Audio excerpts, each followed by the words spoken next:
Hello students, myself Adarsh and I am pursuing my masters from IIT BHU.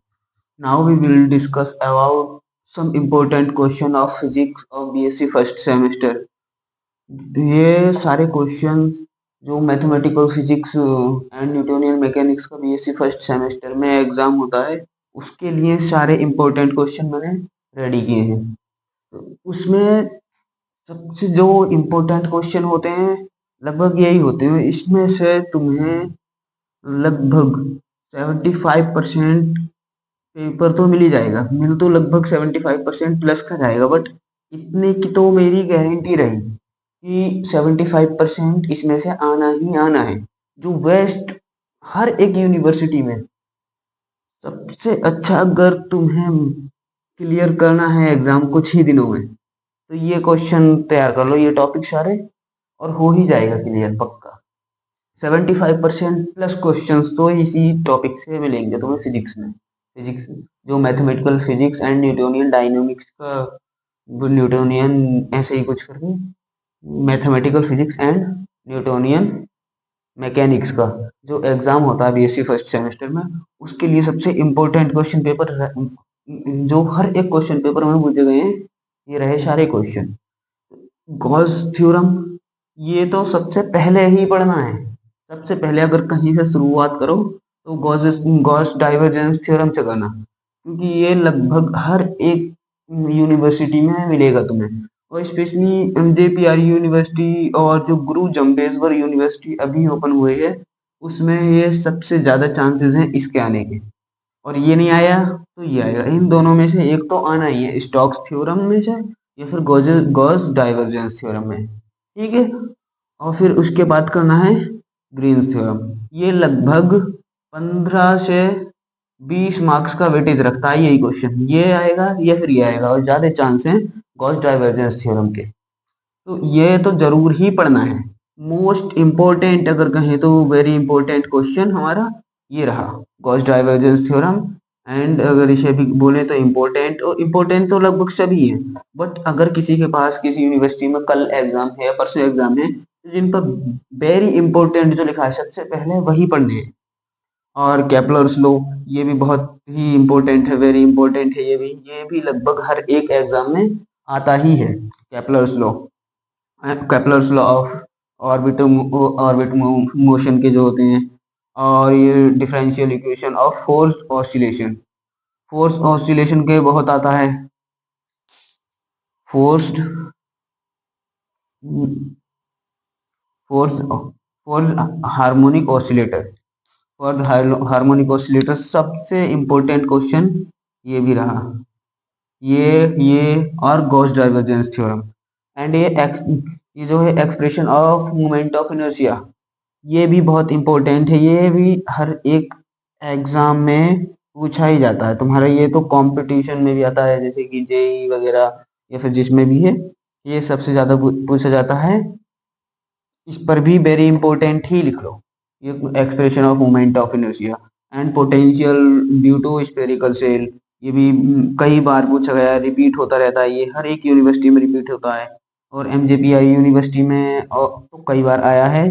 अब एमजेपीआर को ही गुरु जम्बेश्वर में change कर दिया है, मुरादाबाद के जितने कॉलेज आ गए वो उसमें आ गए गुरु जम्बेश्वर में। तो उसमें भी मैं यही लग रहा है मुझे कि ये, और ये सारे क्वेश्चन उस यूनिवर्सिटी में भी सारे क्वेश्चन इसी में से ही बने, जैसे CCSU MGPRU और ये जो सारे यूनिवर्सिटी हैं उसमें आते ही हैं। और DU में भी ये लगभग रिपीट होते ही रहते हैं ये क्वेश्चन। तो वर्क एनर्जी थ्योरम इम्पोर्टेंट है बहुत, और रिलेशन बिटवीन लैम्डा ईटा और गामा ये भी बहुत इम्पोर्टेंट है। लेकिन जो हाई वेटेज के जो Gauss divergence theorem and Stokes theorem और Kepler's law and differential equation of forced harmonic oscillator, और ये expression of moment of inertia, ये और वर्क एनर्जी थ्योरम। ठीक, एंड फ्रेम ऑफ रेफरेंस ये इतना वेटेज नहीं रहेगा, लेकिन इसके चांसेस हैं कि 90% ये आ जाए, और ये भी 90% चांसेस के कि गॉस डाइवर्जेंस थ्योरम आ जाए एग्जाम में, बहुत चांसेस हैं। ये कम मार्क्स में आएगा शॉर्ट क्वेश्चन में। फ्रेम ऑफ रेफरेंस, जैसे कि इसके type, inertial frame and non inertial frame. और इसमें कंजर्वेशन ऑफ एंगुलर मोमेंटम, ये भी वेरी इंपॉर्टेंट क्वेश्चन है। और ये वेरी वेरी इंपॉर्टेंट क्वेश्चन, क्यों? कम मार्क्स में आएगा बट आएगा, जो आना है वो आएगा ये। और ये भी बहुत इंपॉर्टेंट है, ठीक है। Parallel axis theorem, very very important, इस पर तो बी इंपॉर्टेंट लिख लो कई बार। पैरेलल एक्सिस थ्योरम बहुत से एग्जामों में आता रहता है ये, और हर एक यूनिवर्सिटी से रिपीट करती रहती है। हर एक यूनिवर्सिटी का पिछले साल का जो प्रीवियस ईयर क्वेश्चन पेपर है उसे उठाकर देख लो, फिजिक्स का, ये तो मिल ही जाएगा। और लिसाजूस फिगर, ये भी इम्पोर्टेंट है। ये इतने ज़्यादा मार्क्स में नहीं आता है बट आता है ये भी। और कंजर्वेशन, वो कंजर्वेटिव फोर्स, जो भी कंजर्वेटिव फोर्स होते हैं वो सारे, और सेंट्रल फोर्स, ये भी इम्पोर्टेंट है। एंड ये भी इम्पोर्टेंट है। और सिमेट्रिक एंड स्क्यूसिमेट्रिक टेंसर, ये जिनमें भी अगर ग्रेजुएशन में यूजी में टेंसर, जिसके भी सिलेबस में टेंसर है, ये क्वेश्चन उसके लिए बहुत ही ज़्यादा इम्पोर्टेंट है। ये शॉर्ट में ही आएगा, लगभग 2 to 5 मार्क्स का वेटेज करेगा ये, लेकिन ये आएगा जरूर। सिमेट्रिक एंड इसकी symmetric tensor and grade, curve और डाइवर्जेंस, वेरी वेरी इंपॉर्टेंट। इनसे लगभग 15 से 25 मार्क्स के क्वेश्चन इनसे आएंगे। जैसे कोई भी वेक्टर दे दिया हमें कि मान लो कि A is equal to T square I T J plus two T K है, ये है। तो इसका डाइवर्जेंस निकालने दे देंगे, कि डाइवर्जेंस निकालने दे देंगे, या फिर कलर निकालने दे देंगे, या फिर ग्रेडियंट निकालने दे देंगे, किसी का भी ग्रेडियंट, डाइवर्जेंस, कर्ल, किसी भी वेक्टर को देकर उसका डाइवर्जेंस पूछ लेंगे, कर्ल पूछ लेंगे, या फिर ग्रेडियंट पूछ लेंगे। ग्रेडियंट, डाइवर्जेंस, कर्ल, जो भी पूछना है ये आता है वेक्टर कैलकुलस में। तो कोई भी वेक्टर देकर ये तीनों फाइंड करने, पता कर लेते हैं। और वेक्टर की मल्टीप्लिकेशन और वेक्टर का जो एडिशन वगैरह होता है, सब्सट्रैक्शन, इनसे सारों से क्वेश्चन आते रहते हैं। और डिफरेंशिएशन ऑफ एनी वेक्टर, किसी भी वेक्टर का अवकलन, किसी भी वेक्टर का समाकलन, integration of any vector, vector देकर उसका पूछ लेगा। तो ये सब तो तैयार कर ही लो, और इनसे ही सबसे क्वेश्चन पूछे जाएंगे। लेकिन ये जो है ये हाई वेटेज में पूछे जाते हैं, हाई वेटेज मार्क्स के होंगे ये सारे क्वेश्चन 9। एंड एक मैंने यहाँ लिखा है, पैरेलल एक्सिस थ्योरम, ये बहुत ही इंपॉर्टेंट क्वेश्चन है। ये हाई वेटेज का मार्क्स, हाई वेटेज में आने वाले हैं ये, और बाकी ये लगभग शॉर्ट में ही आएंगे। लेकिन हर एक क्वेश्चन बहुत ही इंपॉर्टेंट है। 17 टॉपिक दिए हैं मैंने। अब ये 17 टॉपिक, अगर परसों भी जिसका एग्जाम है तो वो कल से भी तैयारी करने लगेगा, आज से ही तैयारी करने लगेगा, तो ये 17 टॉपिक कुछ ज़्यादा नहीं है। और 17 टॉपिक से जब तुम्हारा 75 स्कोर बन जाएगा, 75% स्कोर बन रहा है, तो क्या बुरा है। यही फिजिक्स में सबसे इम्पोर्टेंट क्वेश्चन है।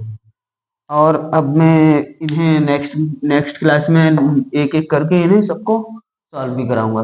सॉल्व जल्द से जल्द ही सॉल्व करा दूंगा, क्योंकि एग्जाम लगभग आ ही गए। ठीक है, तो यही तैयार कर लेना। और जैसे ही मैं क्लास अपलोड करता रहूँगा, उन्हें कवर करते रहना सबको, और बहुत ही इजी लैंग्वेज में और अच्छे से एक्सप्लेन करके, जैसे एग्जाम में लिख कर आना है उस वे में सारे क्वेश्चन को मैं करा दूंगा। ठीक है, चलो भाई। और अब मैं जल्दी एक इस पर क्लास लेकर आऊँगा, गॉस डाइवर्जेंस पर, स्टॉक्स पर, और सारे टॉपिक पर क्लास लेकर आऊँगा। और अगर वीडियो अच्छी लगी हो, इन्फॉर्मेटिव लगी हो, तो लाइक करना, और अपने दोस्तों को जो ये बैचमेट्स है तुम्हारे बीएससी में तुम्हारे साथ में, उन्हें ये शेयर जरूर कर देना। और ये हर एक यूनिवर्सिटी में, ये नहीं मैंने एमसीपीआरयू और गुरु जम्बेश्वर और न्यू वगैरह का सीसीएसयू के इनके नाम लिए हैं, इन्हीं में ही आएगा। ये हर किसी में आते हैं। अगर मान लो किसी भी यूनिवर्सिटी में सिलेबस ये नहीं है, अगर किसी यूनिवर्सिटी में बुक में ये भी है, तो ये आनी ही है। गॉस डाइवर्जेंस थ्योरम मतलब उस पेपर का सबसे इम्पोर्टेंट टॉपिक ये हो गया। अब जिस यूनिवर्सिटी में इनमें से कोई टॉपिक नहीं पढ़ाया गया है या सिलेबस में नहीं है, तो वो तो छोड़ देना उस टॉपिक को। लेकिन अगर है तो इनमें से ज़रूर आएगा। और हर एक यूनिवर्सिटी में लगभग ये टॉपिक हैं और हर एक यूनिवर्सिटी में ये टॉपिक रिपीट भी होते रहते हैं। तो ठीक है, तो ये टॉपिक ज़रूर करने हैं, हर एक टॉपिक अच्छे से करके लेकर जाना है। और जल्दी ही मैं हर एक टॉपिक पर एक क्लास लेकर आऊँगा अच्छे से। वो जिस बिल्कुल ऐसे ही वे में बताऊँगा जैसे कि एग्ज़ाम में लिखना है तुम्हें। ठीक? और लाइक और सब्सक्राइब ज़रूर करते जाना ये। चलो, ठीक है, बाय।